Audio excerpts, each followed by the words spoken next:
하나님의 말씀 우리 함께 보겠습니다. 하나님의 말씀 요나 4장입니다.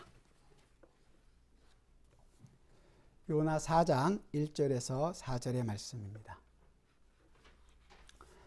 하나님의 말씀을 귀 기울여 들어주시기 바랍니다. 요나가 매우 싫어하고 성내며 여호와께 기도하여 이르되 여호와여 내가 고국에 있을 때에 이러하겠다고 말씀하지 아니하였나이까. 그러므로 내가 빨리 다시스로 도망하여 싸우니 주께서는 은혜로우시며 자비로우시며 노하기를 더디하시며 인애가 크시사 뜻을 돌이켜 재앙을 내리지 아니하시는 하나님이신 줄을 내가 알았음이니이다. 여호와여 원하건대 이제 내 생명을 거두어 가소서. 사는 것보다 죽는 것이 내게 나음이니이다 하니 여호와께서 이르시되 내가 성내는 것이 옳으냐 하시니라. 아멘. 우리가 성경을 읽을 때 여러분들이 굉장히 좀 주의해서 읽으셔야 되는 부분이 있는데 그게 뭐냐면 성경엔 굉장히 다양한 장르가 있다는 것입니다. 역사서가 있고 그 다음에 율법이 있고 시편과 같은 시가 있고 그런 다양한 장르가 있는데 그 다양한 장르를 읽을 때 시편을 읽을 때 마치 우리가 논문을 읽듯이 하나하나 분석하고 든다면 시에서 주는 감동과 그 내용을 다 이해하지 못하겠죠. 소설을 읽을 때도 소설을 논문처럼 읽지는 않잖아요. 그런 것처럼 성경에도 스토리가 있고 이 스토리가 있는 이 요나의 이야기를 논문처럼 읽어서는 좀 굉장히 어려움이 있을 것입니다. 한국에 나온 불세출의 드라마 대장금이라는 거 혹시 아시죠? 대장금이 나오게 된 것이 그 역사서에 보면 한 줄 나와 있는 내용을 가지고 그 장편 드라마를 만든 거예요. 그런 것처럼 요나도 이 스토리를 가지고 굉장히 드라마틱하게 드라마를 만들어낼 수 있어야 하는 거죠. 뭐 이스라엘 상태가 어땠고 적국인 그 니느웨 상태가 어땠고 니느웨 포악이 얼마나 심각한지 이런 것들을 만들어가면서 정말로 역사 드라마를 만들어낼 수 있어야 되는 것입니다. 그런 거를 생각하면서 이 요나를 읽으셔야 된다는 거예요. 물론 요나는 선지서입니다. 일반적인 선지서 같은 경우는 하나님의 말씀을 하나님의 백성들 아니면 예언을 이렇게 전달해 주는 내용이죠. 그런데 요나서에는 그 하나님의 말씀을 전하는 하나님의 말씀은 거의 없어요. 우리가 지난주에 본 것처럼 40일이 지나면 니느웨가 무너지리라. 이거밖에 없어요. 예언은. 그리고 요나가 했던 기도. 두 번의 기도가 나오는데요. 우리가 너무 잘 알고 있는 2장과 4장 오늘 같이 읽었던 기도 두 번이 나옵니다. 근데 이 요나서를 읽을 때 예언이라든지 이런 거에 우리가 집중해서 살펴본다기보다 이 전체적인 스토리가 어떤 것인지 이 스토리를 통해서 하나님이 우리에게 보여주고자 하시는 것이 무엇인지 요나가 누구이며 그런 요나를 하나님께서 어떻게 다루시고 그런 하나님은 누구시며 이스라엘 백성, 하나님의 백성이라는 이 이스라엘이 어떤 존재인지 그 말은 우리는 과연 어떤 존재인지를 이 전체 스토리 속에서 배워가야 한다는 것입니다. 그리고 그 안에서 하나님은 어떤 분이시고 그 내용을 우리가 깊이 이해해야 된다는 거죠. 이런 전체 스토리를 이해하고 봐야지 전체의 저자의 의도, 하나님이 이것을 주시는 의도를 우리가 알 수 있다는 거예요. 드라마를 보면 뭐 전체적으로 무슨 드라마를 이어갈 때 기승전결이라는 것이 있잖아요. 그렇죠?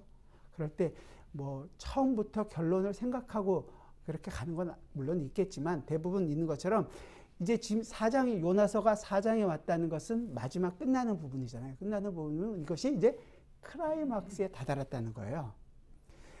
우리가 생각하는 요나의 클라이막스를 대부분 다 물고기 뱃속에서 있을 때의 기도라고 생각을 합니다. 거기는 하나님께서 이 클라이막스까지 갖고 가시는 하나의 전개되는 과정에 있는 것이지 클라이막스는 이 4장이에요. 마지막에 찾아온 이 위기.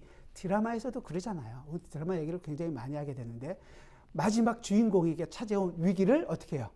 아주 잘 이겨내고 마지막에 해피엔딩으로 끝나는 그걸 좋아하시잖아요. 드라마나 영화나. 안 보셔서 모르시는 얼굴로 저를 쳐다보고 계시는데 다 보입니다. 이 클라이막스에 와서 저자가 주려는 의도가 굉장히 강력하게 녹아나 있는 것을 보게 되죠. 요나의 중심 주제가 바로 지금이라는 거예요. 어쩌면 이 4장을 알게 하기 위해서 하나님께서 요나를 통해서 니느웨에 가라. 다시스로 도망가는 요나를 큰 풍랑을 만나게 하시고 큰 물고기를 예배하시고 그 뱃속에서 기도하게 하시고 회개하게 하시고 다시 한 번 더 그에게 말씀을 전하게 하셔서 니느웨에서 복음을 전하게 하는 그렇게 계속해서 이 4장을 설명하기 위해서 이때까지 이끌어온 것이라고도 볼 수 있는 것입니다. 제가 이렇게 길게 서론을 얘기하는 이유는 지금부터 보는 이 4장이 여러분들이 마음의 준비를 단단히 하시라는 거예요. 긴장하고 들으시라는 거죠. 위기가 있고 그 위기 속에서 진정한 하나님이 주시는 메시지를 우리가 찾아야 한다는 거죠. 우리가 생각할 때 보통 말씀을 듣고 말씀을 이해하고 그 말씀이 주는 하나님의 의도가 이런 거구나라는 것을 알고 그렇구나, 정말로 그렇구나, 하나님의 뜻이 이런 거이셨구나 라는 것으로만 끝나서는 안 되는 거죠. 사실은 그건 머리로는 이해했지만 그 말씀이, 머리로 이해한 말씀이 어떻게 돼요? 우리의 삶 가운데에서 녹아나기를 바랍니다. 그걸 우리는 적용이라고 얘기하는데, 오해하시는 분들 중에 내 삶이 열심히 사는 것으로 말미암아 내가 누구인지 내가 보일 수 있다고 생각하시는 분들이 있어요. 이런 건 사실은 세상적인 방식이죠. 내가 누군지, 내가 이렇게 사니까 나는 착한 사람이다. 악하게 사는 사람들 악한 사람이다. 이 세상 방식이에요. 제가 지금 좀 약간 돌려 말한 경향이 있는데 직접적으로 말씀드리면 이런 거예요. 우리가 말씀을 듣고 적용한다는 것은 사실은 적용이 먼저가 아니라 뭐가 먼저예요? 말씀이 받아들여지고 그 말씀이 내 삶에서 나타나야 된다는 것입니다. 성경에 있는 예를 든다면 이런 거예요. 에베소서를 예를 든다면 에베소서 1장부터 3장까지 너희가 어디서부터 구원받았고 너희가 누구이고 그 은혜가 무엇이고 이런 내용들을 쭉 얘기하는 하나님의 구원의 내용들을 쭉 설명한 다음에 그걸 우리는 교리라고 얘기하는데요. 그 교리를 설명한 다음에 4장부터 6장까지 그러므로 너희들은 이렇게 살아라. 이 삶이 나오게 된단 말이죠. 따라서 하나님의 말씀을 듣고 깨닫는 것만이 아니라 그 말씀이 우리 삶을 돌아보게 하고 그래서 그 죄로부터 가던 길을 끊어내게 하고 의의 길로, 믿음의 길로 우리를 이끌어 가고 있다는 것입니다. 이제 요나서에서 이 요나서 4장의 클라이막스에서 그것을 우리가 확인하기를 바라는 겁니다. 요나서는 어떻게 보면 하나님이 우리 인간을 다루시는 이야기 중에서 가장 큰 기쁨을 주는 책이라고 저는 생각합니다. 요나서는 엄밀하게 얘기해서 하나님의 그 자비의 하나님이 어떤 하나님이신가, 하나님의 자비에 대한 이야기입니다. 하나님의 자비가 지금 요나서 이 3장까지 이끌어오는 과정 속에서 굉장히 많이 나타났죠. 어떻게 나타났죠? 처음에는 요나에게 나타났죠. 요나에게 하나님의 말씀이 전달되고 그 말씀을 받은 선지자임에도 불구하고 도망가는 요나를 하나님께서 큰 폭풍과 물고기를 예비하시고 그로 하여금 회개하게 하시고 그로 하여금 다시금 하나님의 말씀을 전하게 하는 이 놀라운 하나님의 자비와 은혜 아닙니까? 요나에게 일단 나타났습니다. 그 와중에 마지막에 제가 지난 2주 전에 말씀드린 것처럼 다시금 3장에서 얘기하는 것처럼 요나에게 다시 그에게 말씀을 선포하라고 이 명령이 주어집니다. 저 같으면 그렇게 안 했을 거예요. 요나 말고 다른 사람이 얼마든지 있었을 텐데 다른 사람 시켰을 건데 하나님은 다시금 요나에게 하나님의 자비를 베푸십니다. 요나에게만 자비가 베푸신 것이 아니라 두 번째는 선원들에게도 하나님의 자비가 베풀어졌습니다. 풍랑이 일었을 때 선원들은 각기 자기의 신들을 찾았어요. 그래도 해결되지 않았습니다. 그런데 요나가 물속에 빠지고 난 다음에 바다가 잔잔해지는 것을 보고 선원들은 배를 육지에 대고서 어떻게 했습니까? 하나님께 제사를 드립니다. 하나님께 소원을 합니다. 하나님을 찾기 시작합니다. 그들의 마음속에 하나님의 자비가 그들에게 베풀어진 것입니다. 마지막 세 번째는 우리가 지난주에 살펴본 것처럼 니느웨에 대한 하나님의 자비가 나타나게 됩니다. 니느웨는 원래 견고한 도시가 아니었어요. 정말로 사악하고 포악이 하나님께 상달될 정도로 굉장히 나쁜 도시였죠. 그러면 하나님의 심판과 저주가 내려져야 마땅한 것이었습니다. 그런데 요나의 메시지를 듣고 니느웨 백성들이 돌이켰습니다. 회개했습니다. 요나의 메시지가 강력해서요? 요나의 메시지가 감동적이어서요? 아니요. 모두가 하나님의 은혜요, 하나님의 자비였습니다. 그들은 그래서 그 말씀이 선포됐을 때 그 말씀을 듣고 회개하고 굵은 베옷을 입었습니다. 그래서 요나를 통해서 이 메시지가 전달됐을 때 니느웨 백성들이 물론 회개했지만 그건 모두가 다 하나님의 은혜요, 하나님의 자비한 하나님을 보여주고 있는 것이었습니다. 자, 이토록 이렇게 하나님의 자비는 선지자 당시였던 요나에게도, 그 다음에 배에 있는 선원에게도, 니느웨 백성들에게도 하나님의 자비가 보여졌습니다.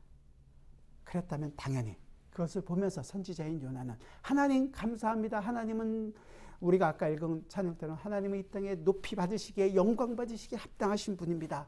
찬양과 경배를 드려야 되는 것이 마땅하지 않겠습니까? 그러나 요나 이 마지막 4장은 굉장히 요나가 기분 나빠하는 것으로 시작됩니다. 하나님의 자비를 경험했다면 감사하고 감격하고 영광을 돌려야 했지만 요나는 그러지 않습니다. 1절에서 얘기하죠. 요나가 매우 싫어하고 성내며. 이 매우 싫어하고 성낸다는 표현은 이 니느웨가 구원을 받는 것이 요나는 너무너무 싫었던 것이죠. 원어상 그대로를 표현하면 이런 거예요. 큰 혐오를 가지고 혐오하며 불 붙듯이 불이 붙어 있다. 이런 의미거든요. 혐오가 굉장히 무서운 것, 굉장히 생생하게 이렇게 표현하고 있는 것입니다. 요나 그 자신은 니느웨의 구원을 위한 도구가 되는 것을 원치를 않았잖아요. 그래서 도망도 갔고, 그래서 니느웨를 향하여 하나님의 심판을 선언하면서도 내내 마음속으로는 정말로 그렇게 하나님께서 심판하기를 원했던 것이었습니다. 니느웨가 회개하는 것을 너무 싫었던 거죠. 하나님께서 니느웨 백성을 향한 불쌍히 여기심, 그 자비와 긍휼에 대해서는 하나도 어떤 마음인지를 알고 싶지 않았던 것입니다. 너희들 심판받을 거다라고 외치고 있지만 그렇게 되기를 바라는 거죠. 회개하지 않기를 바랬던 것이었습니다. 그러나 동시에 하나님의 뜻은, 하나님이 계획하시고 하나님이 이루시는 일들은 하나님의 뜻대로 이루어집니다. 하나님의 뜻을 이루어지는 거죠. 마침내 요나가 그렇게 걱정하던 일이 실질적으로 일어난 거예요. 니느웨가 회개했습니다. 그것을 자기가 직접 보고야 말한 거죠. 하나님의 그 불쌍히 여기심, 자비와 긍휼을 보면서 저 사람들에게는 내려지는 것이 너무도 그는 싫었던 것입니다. 그래서 그는 싫어하고 분노하고 있습니다. 그 싫어하고 분노하고 있는 마음을 담아서 하나님께 하고 있는 기도가 바로 2절과 3절에 나오는 기도예요. 이 요나서를 지금 처음 생각한다면 요나가 왜 도망갔는지 이유가 여기 아주 분명하게 나오고 있잖아요. 그렇죠? 내가 고국에 있을 때에 이러하겠다고 말씀하지 아니하였나이까. 이 얘기는 뭐예요? 니느웨가 용서받는 게 싫어서 나는 도망갔습니다. 이 얘기를 하고 있는 거거든요. 니느웨의 하나님의 자비의 대상이 되는 것을 그는 너무도 싫은 것이었죠. 적국이었고 우리를 압제하고 있는 나쁜 사람들은 하나님의 벌을 받아야 된다라는 생각을 그는 갖고 있었던 것입니다. 요나의 기도가 요나서에 2번 나오는데 2장과 4장에서 나옵니다. 하나는 물고기 뱃속에서 올린 감사와 찬양의 기도였고, 두 번째는 지금 이제 니느웨 구원의 사실을 확인하고서 올리고 있는 기도입니다. 두 기도는 모두 죄인을 구하시는 하나님의 자비가 나타난 다음에 드려지는 기도예요. 그런데 아주 다르죠. 첫 번째 기도는 하나님의 자비에 대해서 감사와 찬송의 기도입니다. 내가 주의 목전에서 쫓겨났을지라도 다시 주의 성전을 바라보겠나이다. 구원은 여호와께 속하였나이다. 정말 감사의 기도였죠. 그런데 두 번째 하는 이 하나님의 자비에 대한 것은 감사와 찬송이 아니라 불만과 원망의 기도입니다. 첫 번째 기도는 요나 자기에게 베풀어 주신 하나님의 자비에 대한 감사의 기도이고, 두 번째 기도는 니느웨에게 베푸신 하나님의 자비에 대한 원망과 불평의 기도입니다. 이래도 되나요? 하나님께 대한 이 요나의 분노에 대해서 우리는 몇 가지 중요한 사실을 볼 수 있습니다. 뭐가 좀 잘못되지 않았나요?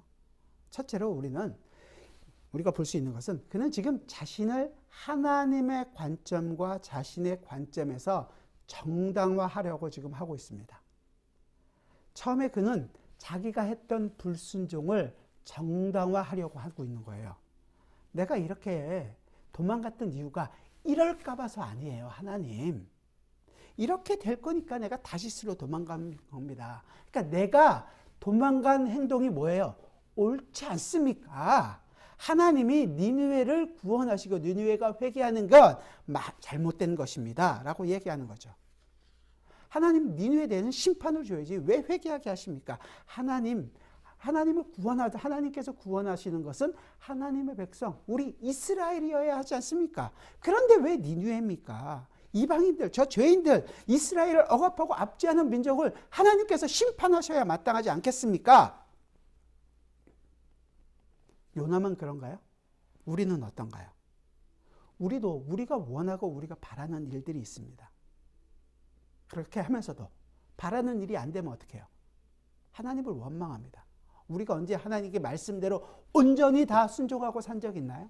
그러지 않음에도 불구하고 우리는 우리가 원하는 대로 일이 이루어지지 않을 때 요나와 똑같이 원망과 불평을 하게 됩니다. 내 불순종은 정당화시키는 거죠. 하나님 뜻대로 해도 잘 안 되던데 왜 그러십니까? 하나님을 원망합니다. 정말로 우리가 배워야 되는 것들은 사실은 어떤 결과에 대해서 우리가 힘들어졌거나 부당하게 됐거나 아니면 그 일이 어떻게 잘못되었거나 아니면 다른 사람들이 잘 되는 것이나 이런 모든 과정들이 아니라 그 결과에 대해서 이렇게 될 거라고 뻔히 얘기한 거 아닙니까? 하나님을 원망하는 것이 아니라 그 모든 과정들 속에서 내가 누구이며 하나님이 어떻게 내 인생을 이끌어가고 계시며 하나님이 누구신가를 우리가 배워가고 알아가고 더 풍성히 내 삶 가운데서 누리게 된다면 요나처럼 하지는 않았을 거란 말이죠. 불평과 불만을 하지는 않았을 것입니다. 그래서 그 모든 과정 속에서 하나님을 알게 되었고 하나님을 감사하게 되고 하나님께 영광 돌리는 삶을 살 것입니다. 자기의 관점으로 모든 일들을 판단하게 됐을 때 내 일에 대해서 내가 지금 갖고 있는 것에 대해서 정당성을 하나님께 요구하고 있는 것입니다. 지금 요나가 화가 나서 하고 있는 이 요구는 두 번째는 뭐냐면 조금 어렵긴 하지만 요나는 하나님을 스스로 모순되게 만들려고 지금 하고 있습니다. 다시 말하면 그건 하나님의 말을 인용해서 하나님을 공격하고 있는 거예요. 보면 우리 2절에서 읽었던 내가 고국에 있을 때 이러하겠다고 말씀하지 아니하였나이까 그러므로 내가 빨리 다시스로 도망하였사오니 그러면서 나오는 구절 있죠. 주께서는 은혜로우시며 자비로우시며 노하기를 더디하시고 인애가 크시사 하나님이 어떤 분인지를 얘기하는 거예요. 이 부분은 출애굽기 34장에 있는 내용을 인용한 것입니다. 하나님께서 모세에게 나타나시며 여호와로라 여호와로라 은혜롭고 자비롭고 은혜롭고 노하기를 더디하고 인자와 진실이 많은 하나님이로라. 하나님 자신을 모세에게 보이실 때 보였던 표현을 지금 요나가 인용해서 사용하고 있습니다. 이것이 주님께서 자신을 말씀하신 주님의 말씀이 아닙니까? 주님이 이렇게 말씀하셨다면 왜 하시지도 않은 일을 전파하라고 나를 니느웨라고 보이셨습니까? 하나님은 니느웨는 반드시 심판을 하셔야만 하는 것이고 구원은 이스라엘에게 주어져야 한다는 것입니다. 나는 그것을 시종일관하게 얘기하고 있고 하나님은 니느웨에게 구원을 베푸시는 것을 통해서 하나님 당신은 이중적으로 지금 행동하고 계시는 게 아닙니까? 이 얘기를 지금 하고 있는 것입니다. 이런 비슷한 일들이 예수님께도 있었죠. 예수님이 40일 금식하고 난 다음에 사탄이 예수님께 와서 유혹했습니다. 그렇죠? 유혹할 때 뭐라 그래요? 이 돌들로 떡을 만들어라. 예수님께서 신명기에 있는 말씀을 가지고 말씀하십니다. 사람이 떡으로만 살 것이 아니요 하나님의 입에서 나오는 말씀으로 살 것이다. 신명기 8장에 있는 말씀으로 사탄의 유혹을 이기셨습니다. 사탄이 물러섰어요? 그렇지 않습니다. 바로 두 번째 유혹을 하는데 그 유혹에는 하나님의 말씀을 가지고 옵니다. 시편 91편에 있는 내용을 인용하면서 네가 이렇게 이 성전에서 떨어져도 저들이 너를 받아서 땅에 부딪히지 않게 할 것이다. 성경 말씀을 가지고 와서 유혹합니다. 그때 예수님이 뭐라 그래요? 주 너희 하나님을 시험치 말라. 물론 똑같이 신명기에 있는 말씀으로 그 유혹을 이기십니다. 사탄도 하나님의 말씀을 가지고 와서 자기의 정당성을 요구하기 위하여 하나님을 공격하는 데 사용하는 것입니다. 그렇다면 요나가 하고 있는 행동이 사탄이 하고 있는 행동과 똑같은 것입니다. 요나의 거역의 이 악마적인 성격이 여기에서 잘 드러나고 있다는 것을 볼 수 있습니다. 요나가 지금 하고 있는 이 불평은 사실 신약에서 예수님께서 비유로 여러 번 얘기했던 내용들에서도 잘 나타나요. 비슷한 경우들이 있는데 탕자의 비유를 여러분들 잘 아시죠? 누가복음 15장에 나오는 탕자가 돌아왔을 때, 내용은 다 생략하고 돌아왔을 때 그것을 싫어했던 사람이 있습니다. 누구였죠? 같이 있던 큰아들이었습니다. 왜 싫어했어요? 나는 아버지하고 같이 있을 때 양 한 마리 잡아준 적이 없는데 저 둘째 아들 자기 재산을 다 잃어버리고 거지꼴로 온 아들에게는 먹을 것도 주고 옷도 입혀주고 하는 걸 보고 너무너무 화가 났던 것입니다. 사실은 이 비유는 잃어버린 자를 찾는 그 비유 안에 있는 거예요. 찾았을 때의 기쁨. 자비를 베풀었을 때 자비를 경험했던 사람들이 얼마나 놀랍고 큰 은혜인가를 설명하는 거고, 그 옆에서 보는 사람도 그 자비가 베풀어지는 거 보면서 함께 기뻐해야 마땅한데 큰아들은 그러지를 않은 거죠. 작은 아들에게 주어지는 아버지의 호의를 큰아들은 싫어했던 것입니다. 비슷한 내용이 또 나오죠. 마태복음 20장에 보면 천국은 이와 같으니 하면서 천국의 비유를 하는 거예요. 그러면서 포도원 품꾼의 비유를 합니다. 아침 시간부터 와서 내가 너에게 달란트를 주겠다라고 얘기하고 마지막 끝나기 1시간 전에 온 사람들까지 다. 그리고 일이 마쳤습니다. 그냥 편하게 하실 거면 처음 온 순서대로 주면 아무 문제가 없었어요. 그런데 그러지 않고 마지막에 온 사람부터 주는 거예요. 한 달란트. 처음에 온 사람이 얼마나 자기는 일을 더 많이 했잖아요. 그러니까 더 많이 받을 것을 기대했지만 똑같이 한 달란트를 줍니다. 원래 계약이 잘못되었나요? 그런 거 아니잖아요. 그러면 하나님께서 하나님의 인자와 자비로 그에게 호의를 베푼 거에 대해서 모든 사람이 함께 기뻐해야 마땅함에도 불구하고 처음 와서 일한 사람이 화를 내는 거예요. 말이 됩니까? 아니라는 거죠. 자비를 베푼다는 것은 사실은 정말로 호의를 베푸는 거죠. 그 호의를 베푸는 것을 결정하는 사람의 몫이지 그걸 받는 사람이 그거에 대해서 왜 쟤는 이만큼이에요? 라고 따질 수 있는 성격의 것은 아니라는 것입니다. 그런데 지금 요나는 왜 저들에게 이 일이 이루어지고 있습니까? 하나님을 원망하고 있습니다. 마지막 세 번째는 굉장히 참 웃을 수밖에 없는 일 중에 하나인데요. 3절에 보면 여호와여 원하건대 이제 내 생명을 거두어 가소서. 사는 것보다 죽는 것이 내게 나음이니이다. 죽여달라는 거죠. 선지자가 이렇게 죽기를 원하는 마음은 정말로 이해하기 어렵고 한마디로 콧방귀가 껴지게 됩니다. 자, 그가 하나님으로부터 도망했을 때, 그리고 풍랑 속에서 그를 다시금 물고기를 준비하셔서 그를 살려냈을 때, 그렇게 준비하는 과정 속에서도 나는 죽겠습니다라고 얘기했지만 그를 죽이지 않고 살려내셨습니다. 그래서 그 모든 일들을 경험하게 했습니다. 그런데 또 죽여달라니요.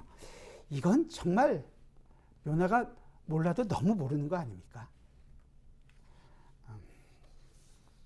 지금 눈에 보이는 니느웨의 구원을 보면서 그렇게 자기가 내가 죽기까지 저 꼴을 보기 싫습니다라고 얘기하는 이 요나의 무지몽매함, 정말로 죄에 찌든 모습들,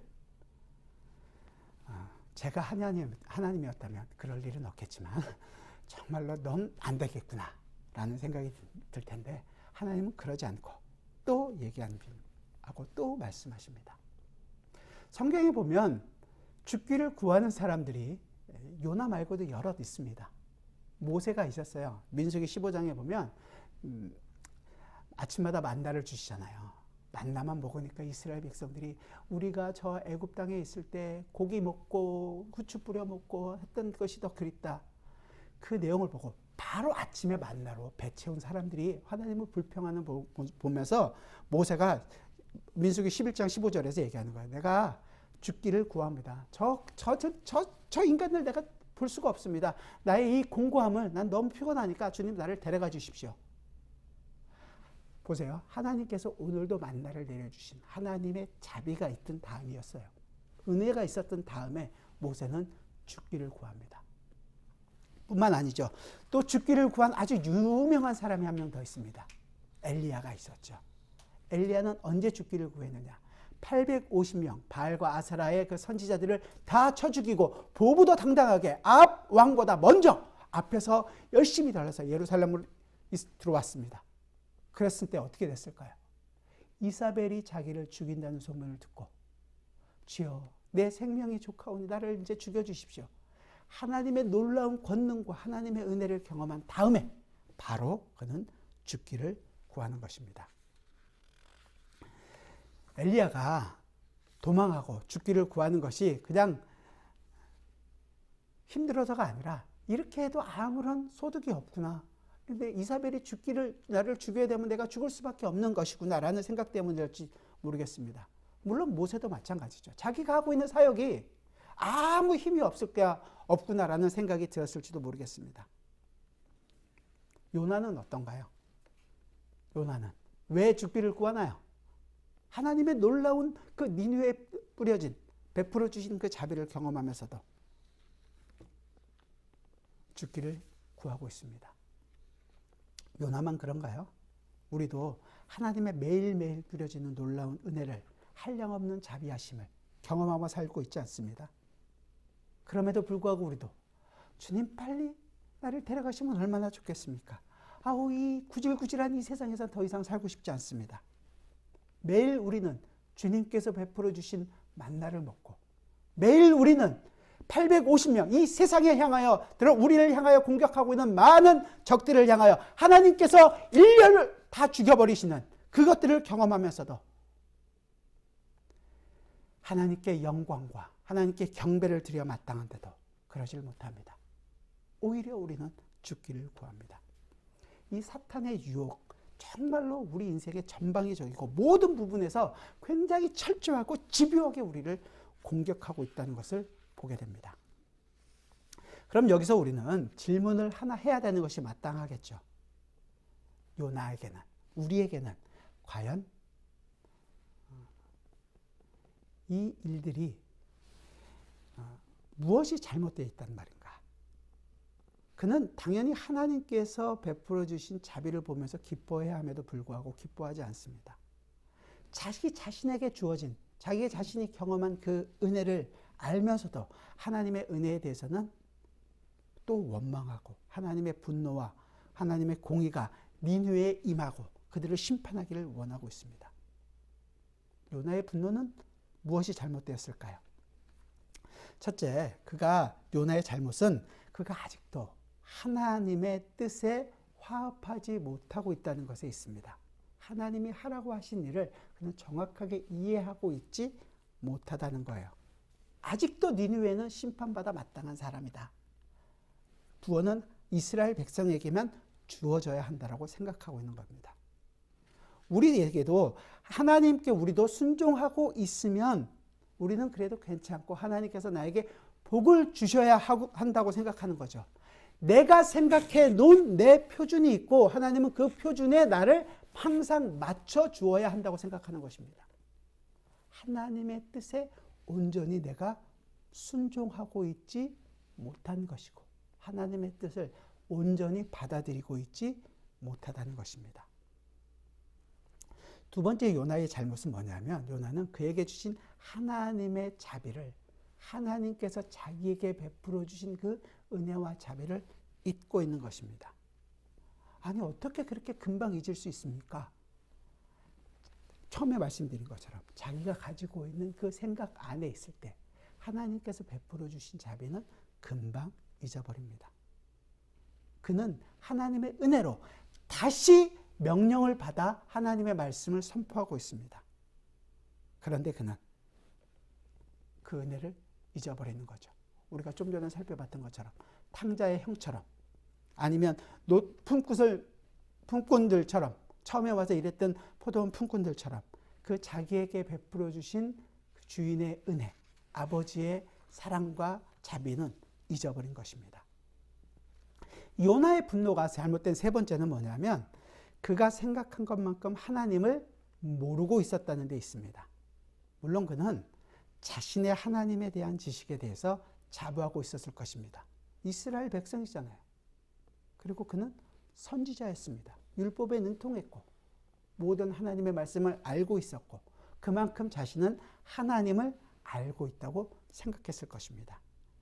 그러나 요나가 하나님을 참으로 알고 있었느냐? 그건 아니라는 거죠. 그는 하나님을 아주 조금 일부만 알고 있었다는 것입니다. 요나는 죄에 대하여 슬퍼하고 죄에 대해서 진노하시는 하나님만 알고 있었지 그 죄로 말미암아 죽을 하나님의 백성을 위하여 독생자 예수 자신의 아들을 죽여서라도 그들을 건져내시고야 말겠다는 그 자비의 하나님에 대해서는 그 긍휼의 하나님에 대해서는 알지를 못했던 것입니다. 요나는 자기 자신은 죄인이고 죽어 마땅하고 그런 그를 하나님이 내치지 않고 받아주셔서 지금 이 일을 하고 있다는 것을 직접 자기 몸으로 경험하고 있습니다. 그런 하나님이시라는 것을 그는 알고 있었죠. 그런데 그 안에는 뭐예요? 나는 유대인이고 하나님의 백성이기 때문에 이것을 누리는 것이 마땅한 것이고 그런데 저 이방 니느웨 저들은 회개하고 용납받을 자격이 없다라고 생각하는 거죠. 요즘에 새로 생긴 사자성어가 있대요. 이걸 뭐라 그러죠? 내로 남불? 이게 사자성어입니까? 뭐 신조 정도 되겠죠. 요나는 하나님이 니느웨를 용서하시는 것을 원하지 않았고 그거 하나님의 마음을 몰랐던 것입니다. 아니 처음부터 그는 어쩌면 알고 있었던 거죠. 그래서 알았기 때문에 도망도 갔고 그렇다면 요나에게 있어서 실질적으로 진짜 문제는 뭘까요? 적국이 회개하고 용납하는 걸 시기하는 걸까요? 사실은 그것보다 더 중요한 부분은 그는 하나님도 모르고 있었지만 요나는 요나 자신이 누구였는지도 모르고 있는 것입니다. 자기가 죽을 죄인이었음을 자기가 완전히 영원한 심판받아 마땅한 자라는 것을 잊어버린 것입니다. 그래서 니느웨에게도 자신과 똑같은 동일한 은혜가 임하는 것을 보고 그는 인정하지를 못하는 것입니다. 자기가 누구였어요? 하나님을 거역하고 도망간 사람이었습니다. 내 마음대로 살고 싶어 했던 자였습니다. 그런 자였다는 것을 요나는 자신이 누구였는지를 잊어버린 것입니다. 우리는 이 요나처럼 우리도 얼마나 쉽게 우리 자신이 누구였는지를 잊어버리고 사는지 모릅니다. 그리고 이렇게 빨리 잊어버리는 것이 우리를 얼마나 큰 구렁텅이에 밀어넣는지 우리의 신앙이 가장 약해지고 가장 부끄러워지는 순간이 어디냐 하면 내가 어디서부터 구원받았는지를 잊어버리는 것입니다. 그때 우리는 우리가 받은 은혜와 우리가 받은 사랑은 인정하고 있음을 알지만 다른 사람에게 일어나고 있는 일 혹은 내 삶에서도 하나님께서 얼마나 풍성하게 베풀어주고 계시는지를 인정하거나 알지를 못하고 있는 것입니다. 여러분은 지금 말할 수 없는 최고의 인생을 경험하고 살아가고 있다고 말씀드리는 거예요. 요즘 애들 말로 킹왕짱의 인생을 살아가시는 거예요. 안 믿겨지시는 얼굴이래요.